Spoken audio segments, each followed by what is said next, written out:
My name is Chris Colucci, and I'm the President and CEO for Markham Board of Trade, your local Chamber of Commerce. We're going to have a lot of great conversations today, and one I've been looking forward to all morning.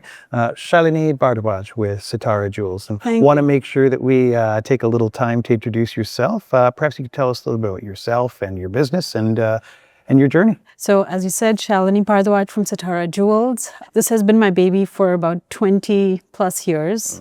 I've been in the industry, in the jewelry industry, as a gemologist, as an appraiser, as a diamond consultant. It was kind of my calling after several other businesses. And I reside in Markham, a mother of 2 boys. And my office is right here in the heart of Markham, downtown. As a jeweler, you would think it's a typical jewelry store, but it's not. I have a lab, I have a workshop, I have an office where people come in, where we create, we design, we consult, and create some amazing memories. And the best part of my business is those memories, the positive memories that stick on with the clients as they move on in the journey of marriage or milestone events. Yeah. That's the best part. That's awesome. That is awesome. And kind of what experience in business or life most influenced the kind of leader that you feel you've become? I would say the trust that I have built with both sides, with my suppliers and with my clients over time.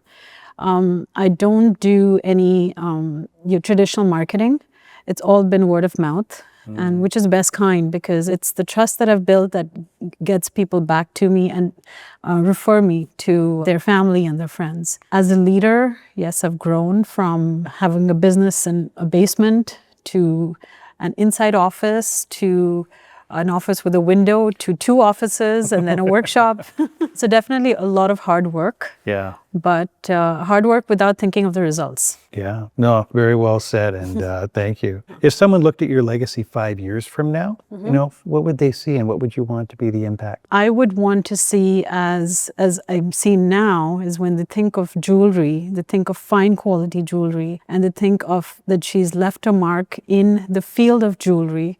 And not just jewelry that we wear, it's pieces that I've created for around the world. I want to be known as somebody that, you know, yes, she worked hard. There was a lot of trust built in her. She grew her business from ground up and created designs that will stay on from generation to generation. Yeah. Actually, I remember, I think you've done work with the Canadian Mint. Yes, so that's some of my very prized possessions and, you know, designs that we've created. So we do work with the Royal Canadian Mint. We work on a lot of tiaras for the Queen and continue to do so. And that's something I'm very proud about. And that's something I think a lot of people that know that I do this is a great legacy to leave behind. Right. If you could create one emerging opportunity for women for leadership and in business in the community, what would that be? I believe women should look for niche markets, not follow what everyone else is doing. They need to create a niche and believe in it and just pursue it. There's a lot of times I've noticed companies don't know that they need something.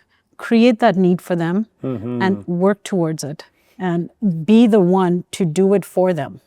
No, that's great advice. And is there a kind of a systematic change, you know, one in business, not just governments, that might have the power to make, but what would have the greatest impact on equity in business or the workplace? I would say, like, the way I work my business is I work with 0 debt.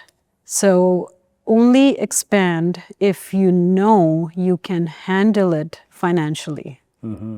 Because the biggest challenge small businesses and women in small businesses experience is funding. And yes, you're doing your business, but the back of your mind, you're always thinking how to pay off that debt. So if you grow in baby steps, but grow in a way where you don't have to think twice about, you know, purchasing something or acquiring a new tool or acquiring a new skill set, you would move forward with a much stronger step. Oh, that's great. It's good advice. And if you could send one message to young women in Markham today, you know, maybe questioning whether they belong in a boardroom or on a stage, you know, what would you say to them? I said, you do. don't think twice about it. Just move forward. Don't think of the consequences. And be bold, be strong, and ask questions and take initiative. The young generation right now, and I work with a lot of them, what I experience is they're very good at what they do, but they lack initiative. They have the power of new technology and the knowledge of AI, which a lot of businesses, like even I don't, I'm learning. But if they come in and say, Shalini, I can create all these different systems for you, and where you're spending hours doing it, I'm the person to do it for you. So I would love that. And I'm sure a lot of businesses would appreciate that. Yeah, I think you're quite right. That's fantastic. Well, it's Shalini Bhardwaj, Sitara Jewels, and she's been in the community for quite a while. 20 years, 20 well years plus, established.